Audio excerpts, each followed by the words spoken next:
बशारुल असद ने अपनी हुकूमत के खात्मे के बाद पहले बयान में मुल्क से मंसूबे के तहत रवाना होने की खबरों की तरदीद कर दी। शाम के माजूल सदर बशारुल असद का अपनी हुकूमत के खात्मे और मुल्क छोड़ने के बाद पहला बयान सामने आ गया। बशारुल असद ने कहा कि मीडिया इतलात के बरक्स वो 8 दिसंबर की सुबह तक मुल्क में ही मौजूद थे। माजूल सदर ने दावा किया कि शाम में रोनुमा होने वाले वाकयात के बाइस उन्होंने ओहदा छोड़ने या मुल्क छोड़ने का सोचा था और ना ही किसी और ने तजवीज़ पेश की थी।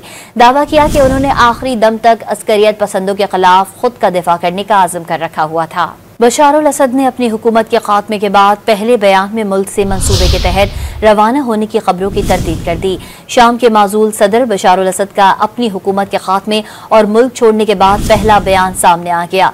बशारुल असद ने कहा कि मीडिया इतलात के बरक्स वो 8 दिसंबर की सुबह तक मुल्क में ही मौजूद थे। माजूल सदर ने दावा किया कि शाम में रोनुमा होने वाले वाकयात के बाइस उन्होंने ओहदा छोड़ने या मुल्क छोड़ने का सोचा था और ना ही किसी और ने तजवीज़ पेश की थी।